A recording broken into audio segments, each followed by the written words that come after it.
Welcome my friends to a new lesson. আজকের এই লেসনে আমরা শিখব একটা ইন্টারোগেটিভ সেন্টেন্স যদি ওয়্যার, হোয়েন, হোয়াই, হাউ এই চারটে WH ওয়ার্ড দিয়ে শুরু হয় তাহলে সেই সেন্টেন্সগুলো আমরা প্যাসিভ ভয়েসে রূপান্তরিত কিভাবে করব। দেখো এই চারটে WH ওয়ার্ড এগুলো হচ্ছে ইন্টারোগেটিভ অ্যাডভার্ব। এক্ষেত্রে রুলটা একরকম, বাকি কিছু রয়ে গেল ইন্টারোগেটিভ প্রোনাউন যেরকম হু, হোয়াট, হুম ইত্যাদি। এইগুলোর ক্ষেত্রে রুলটা আরেক রকম। সেই জন্য ইন্টারোগেটিভ প্রোনাউনের ক্ষেত্রে আমরা প্যাসিভ কিভাবে করব সেইগুলো আমরা পরের লেসনে শিখব। দেখো শুরু করা যাক আজকের লেসন। তবে শুরুর আগে একটা কথা বলে রাখি যে এর আগের পার্টগুলোতে, ভয়েস চেঞ্জের আগের পার্টগুলোতে আমি প্রত্যেকটা টেন্সের ক্ষেত্রে আমি ধরে ধরে শিখিয়েছি যে প্যাসিভ আমরা কিভাবে করব, এবং সেইগুলো দেখা ইম্পর্টেন্ট, কারণ প্রত্যেকটা টেন্সের ক্ষেত্রে, প্যাসিভের ক্ষেত্রে হেল্পিং ভার্ব আলাদা আলাদা, সেইগুলো তোমাদেরকে জানতে হবে। তো সেই জন্য এই ভিডিওটা দেখার আগে আগের পার্টগুলো যদি না দেখে থাকো সেটা দেখে এসো, তাহলে এই লেসনটা একেবারে পুরো জলভাত হয়ে যাবে। দেখো প্রেজেন্ট ইনডিফিনিট এবং পাস্ট ইনডিফিনিট টেন্সের ক্ষেত্রে একরকম ফর্মুলা আছে। ফর্মুলা নাম্বার 1, অ্যাক্টিভ সেন্টেন্সের শুরুতে ওয়্যার, হোয়েন, হোয়াই, হাউ যাই থাক না কেন সেটা আমরা প্যাসিভের শুরুতে আমরা সেই WH ওয়ার্ডটাকে বসিয়ে দেবো। তারপরে টেন্স অনুযায়ী হেল্পিং ভার্বকে বসাবো এবং অবজেক্টকে বসাবো। তারপরে V3 অর্থাৎ ভার্বের থার্ড ফর্ম পাস্ট পার্টিসিপল ফর্মকে বসাবো, অর্থাৎ ডু, ডিড, ডানকে বসাবো, রাইট, রোট, রিটেনকে বসাবো। তারপরে বাই প্লাস ডুয়ার, বাই বসানোর পরে ডুয়ারকে বসাবো, অর্থাৎ যার দ্বারা কাজটা করা হচ্ছে বোঝাবে, অর্থাৎ by plus subject. Okay, indefinite, present ইনডেফিনিটের ক্ষেত্রে হেল্পিং ভার্বটা কি বলে দিয়েছিলাম, অ্যামিজার, এবং পাস্ট ইনডেফিনিটের ক্ষেত্রে হেল্পিং ভার্ব হচ্ছে was, were. How did you move the heavy trunk? First example, দেখো ডিড দিয়ে কোয়েশ্চেন করা হচ্ছে, ডেফিনেটলি ডিড দিয়ে কোয়েশ্চেন করা হয় পাস্ট ইনডেফিনিট টেন্সের ক্ষেত্রে, তার মানে হেল্পিং ভার্ব আমাদেরকে ওয়াজ, ওয়্যার ধরে করতে হবে। তাহলে শুরুতে কি বসাবো? WH ওয়ার্ড যা আছে অ্যাক্টিভে, প্যাসিভে তাই বসাবো। তাহলে বসালাম হাউ। হেল্পিং ভার্ব যেহেতু দেখো হেল্পিং ভার্ব ওয়াজ বসাবো না ওয়্যার বসাবো? দেখো এখানে অবজেক্টটা কি আছে, কি মুভ করার কথা বলা হচ্ছে। মুভ হচ্ছে মেইন ভার্বকে কি বা কাকে দিয়ে বসা করলে অবজেক্ট বেরোয়, তাহলে কি মুভ করার কথা বলেছে? The heavy trunk. এটা আগে লিখে নিই অবজেক্টটা। দেখো এটা সিঙ্গুলার, তার মানে ডেফিনেটলি এটার সাথে ওয়্যার যাবে না, ওয়াজ যাবে, যেহেতু এটা একবচন সিঙ্গুলার। তাহলে হাউ ওয়াজ হেল্পিং ভার্বটাকে বসাবো। Okay, how was the heavy trunk, object বসলো। এবার হচ্ছে ভার্বের থার্ড ফর্ম, মুভের থার্ড ফর্ম মুভড। বাইয়ের পরে ডুয়ার কে আছে এখানে? সাবজেক্ট ইউ, অর্থাৎ ইউটা চেঞ্জ হয় ইউই হয়। যদি হি থাকতো তাহলে হিম হতো, সি থাকলে হার হতো। আগের পার্টগুলো দেখে তোমরা সেটা বুঝেই গেছো। তাহলে how did you move the heavy trunk, কিভাবে তুমি ট্রাঙ্কটাকে মুভ করিয়েছিলে? How was the heavy trunk moved by you, কিভাবে হেভি ট্রাঙ্কটা মুভড হয়েছিল, সরেছিল তোমার দ্বারা। এইখানে যদি হোয়াই থাকতো, যে why did you move the heavy trunk, যদি এখানে হোয়াই থাকতো তাহলে কি হতো? তাহলে এখানে হাউয়ের বদলে আমরা হোয়াইকে বসিয়ে দিতাম, যে why was the heavy trunk moved by you. যদি এখানে হোয়ার বা হোয়েন থাকতো, তাহলে ডেফিনেটলি আমরা এখানেও হোয়েন বসিয়ে দিতাম, যে why was the heavy trunk moved by you. যদি এখানে হোয়ার থাকতো তাহলে ব্যাপারটা কিন্তু সেমই হতো, তাহলে এখানেও আমরা কিন্তু হোয়ারকে বসিয়ে দিতাম। তাহলে ওয়্যার, হোয়েন, হোয়াই, হাউ এই চারটের ক্ষেত্রে রুল এটাই, যে অ্যাক্টিভের শুরুতে যদি এইটা থাকে, অর্থাৎ এই চারটে WH ওয়ার্ড দিয়ে যদি অ্যাক্টিভ সেন্টেন্স শুরু হয়, প্যাসিভের ক্ষেত্রেও যেটা থাকবে WH ওয়ার্ড আমরা কিন্তু সেইটাই বসাবো। তারপরে হেল্পিং ভার্বকে বসাবো, অবজেক্টকে বসাবো, ভার্বের থার্ড ফর্ম বসাবো, তারপরে বাই প্লাস ডুয়ার। প্রেজেন্ট এবং পাস্ট ইনডেফিনিটের ক্ষেত্রে যদি এটা প্রেজেন্ট ইনডেফিনিট হতো তাহলে কি হতো? যে how do you move the heavy trunk, তুমি হেভি ট্রাঙ্কটাকে কিভাবে মুভ করো? তাহলে কি হতো? যে how is the heavy trunk moved by you. Okay, এরকমই হতো।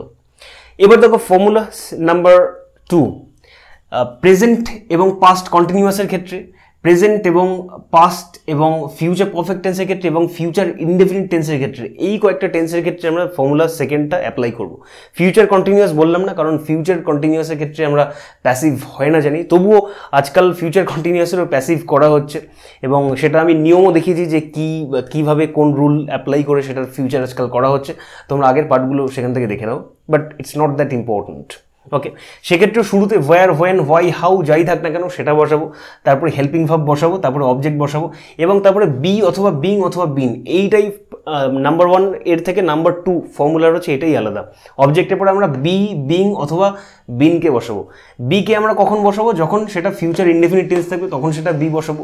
বিং কখন বসাবো? যখন সেটা কন্টিনিউয়াস টেন্স থাকবে, অর্থাৎ প্রেজেন্ট বা পাস্ট কন্টিনিউয়াস টেন্স থাকবে তখন আমরা বিংকে বসাবো। এবং বিনকে বসাবো পারফেক্টের ক্ষেত্রে, অর্থাৎ প্রেজেন্ট, পাস্ট অথবা ফিউচার পারফেক্টের ক্ষেত্রে আমরা বিনকে বসাবো। আগের পার্টগুলো যারা দেখেছো টেন্সের ক্ষেত্রে প্যাসিভ ভয়েস এর রুলগুলো, তাদের ক্ষেত্রে এটা বোঝা কোনো অসুবিধাই নেই। দেখো, ওয়াই উইল ইউ স্কল্ড হিম, নটটা এখানে এখন ধরো না, ভাবো এখানে নটটা এখন নেই। ওয়াই উইল ইউ স্কল্ড হিম, তাহলে শ্যাল উইলের সাথে ভাবে প্রেজেন্ট ফর্ম, তাহলে ডেফিনেটলি এটা ফিউচার ইনডেফিনিট টেন্সে আছে, অর্থাৎ রুল 2তে ফেলে দেবো। তার মানে আমরা বিকে ধরে ইউজ করবো, বিন এটাকে ইউজ করবো না। তাহলে কি বসাবো? ওয়াই আছে, তাহলে ডেফিনেটলি আমরা শুরুতে যা থাকবে আমরা সেটাই বসাবো। ওকে, এখানে হাউ থাকলে হাউ বসাতাম, হোয়েন থাকলে হোয়েনই বসাতাম এখানে, তাহলে ওয়াই। হেল্পিং ভার্ব সেক্ষেত্রে ফিউচার ইনডেফিনিট ক্ষেত্রে আমরা শ্যাল বা উইলকেই নেবো, তাহলে ওয়াই উইল। অবজেক্ট কি আছে? কাকে বকার কথা বলা হচ্ছে? দ্যাট ইজ হিম, তাকে বকার কথা বলা হচ্ছে, তাহলে ওয়াই উইল হি।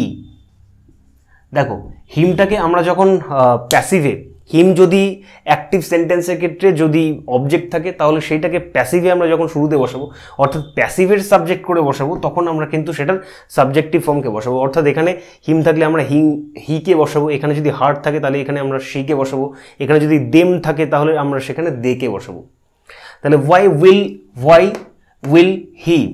এইবার যেহেতু ফিউচার ইনডেফিনিট টেন্স এটা, সেহেতু আমরা বিকে নেব, বিন বা বিংকে নেব না। Why will he be. এইবার থার্ড ফর্ম, ভার্বের third form, that is scolded by. কার দ্বারা? এখানে সাবজেক্ট কি ছিল? বাই ইউ, তোমার দ্বারা। Why will you scold him, তুমি কেন তাকে বকবে? তাহলে why will he be scolded by you, তোমার দ্বারা সে কেন স্কল্ডেড হবে, তোমার থেকে কি সে কেন বকা খাবে। এইবার যদি এখানে একটা নট থাকতো, অর্থাৎ নেগেটিভ প্লাস ইন্টারোগেটিভ সেন্টেন্স, অর্থাৎ ইন্টারোগেটিভ সেন্টেন্সে যদি এরকম একটা নেগেটিভ অ্যাপ্রোচ থাকে, অর্থাৎ যদি নট থাকে, তাহলে কি হবে? Why will you not scold him, তুমি ওকে কেন বকবে না। তাহলে সেক্ষেত্রে এরকম হতো যে why will he not be scolded by you, অর্থাৎ সেক্ষেত্রে আমরা অবজেক্টের পরে কিন্তু আমরা নটটাকে জুড়ে দিতাম। ওকে, নেগেটিভ ইন্টারোগেটিভের ক্ষেত্রে আমরা অবজেক্টের পরে সবসময় নটটাকে বসাবো। ওকে, যদি how did you not move the heavy, বা এখানে বলতে পারতাম যে why did you not move the heavy trunk, তুমি হেভি ট্রাঙ্কটাকে কেন সরাওনি, তাহলে সেক্ষেত্রে কী করতাম যে why was the heavy trunk not moved by you, সেক্ষেত্রে হেভি ট্রাঙ্কের পরে আমরা নটটাকে বসাতাম। ওকে, যদি নেগেটিভ ইন্টারোগেটিভ থাকে নটটাকে আমরা কিন্তু অবজেক্টের পরে বসাবো। ঠিক আছে, রুল 1 বা 2 মানে সমস্ত ক্ষেত্রেই, সমস্ত টেন্সের ক্ষেত্রেই। Where has he kept your bag, সে কোথায় তোমার ব্যাগটা রেখেছে। দেখো, হ্যাজের সাথে ভার্বের থার্ড ফর্ম থাকলে তাহলে ডেফিনেটলি সেটা পারফেক্টে যাবে, অর্থাৎ সেটা প্রেজেন্ট পারফেক্ট টেন্সে পড়বে। ওকে, প্রেজেন্ট পারফেক্টের সাথে কি যায়? বিন যায়, বিন, একটু আগে আমি বললাম। দেখো, তাহলে শুরুতে ওয়ার আছে, তারপরে ডেফিনেটলি এখানে ওয়ারই বসাবো, যা থাকবে WH ওয়ার্ড, এই চারটের মধ্যে ওয়ার, ওয়েন, ওয়াই, হাউ যা থাকবে তাই বসাবো। ওকে, বসালাম। তারপরে হেল্পিং ভার্ব, তাহলে ব্যাগটা বসালাম, যেহেতু সিঙ্গুলার তাহলে ডেফিনেটলি ব্যাগের সাথে হ্যাজ যাবে না, হ্যাভ যাবে না, হ্যাজ যাবে, যেহেতু সিঙ্গুলার। তাহলে where has your bag, where has your bag, কোথায় তোমার ব্যাগ। ইউর ব্যাগস যদি হতো প্লুরাল হতো তাহলে এখানে ওয়্যার হ্যাভ ইউর ব্যাগস হতো, প্লুরালের সাথে have বসাতাম।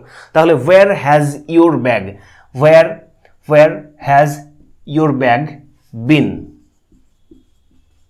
Bin, that is kept.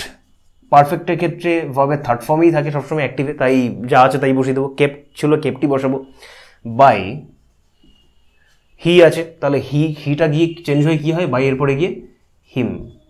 ওকে, যে কোথায়, where has your bag been kept by him, তার দ্বারা তোমার ব্যাগটা কোথায় রাখা হয়েছে। এখানে যদি ওয়াই থাকতো তাহলে সেখানে ওয়াই বসাতাম, যে why has he kept your bag, সে কেন তোমার ব্যাগটায় রেখেছে, তাহলে এখানে ওয়াই বসাতাম, যে why has your bag been kept by him. ঠিক আছে, যদি এখানে হাউ থাকতো হাউ বসাতাম, যদি হোয়েন থাকতো তাহলে হোয়েন বসাতাম, একই রকম। When was your father reading the বুক। দেখো, ওয়াজের সাথে যদি ভার্বের প্রেজেন্ট ফর্মের সাথে আইএনজি যদি থাকে, ভার্বের আইএনজি যুক্ত ফর্ম থাকে, তাহলে ডেফিনেটলি সেটা পাস্ট কন্টিনিউয়াস টেন্সের ক্ষেত্রে বোঝায়। তাহলে পাস্ট কন্টিনিউয়াস টেন্সের ক্ষেত্রে আমি ডেফিনেটলি রুল 2কে ফলো করবো, অর্থাৎ আমরা বিংকে এখানে নেবো, বি আর বিনকে নেবো না, বিংকে নেবো। ওকে, প্রেজেন্ট বা পাস্ট কন্টিনিউয়াস টেন্সের ক্ষেত্রে আমরা সেক্ষেত্রে বিংকে নেবো। তাহলে শুরুতে হোয়েন আছে, তার মানে ডেফিনেটলি আমরা এখানে হোয়েনই বসাবো। ওকে, এইবার দ্য বুক অবজেক্ট আছে, বসালাম দ্য বুক। ওকে, এইবার হেল্পিং ভার্বটাকে, অবজেক্টের আগে হেল্পিং ভার্বকে বসানোর কথা। এবার অবজেক্ট দ্য বুক সিঙ্গুলার, তার মানে ডেফিনেটলি আমরা এখানে ওয়্যারকে বসাবো না, ওয়াজকে বসাবো।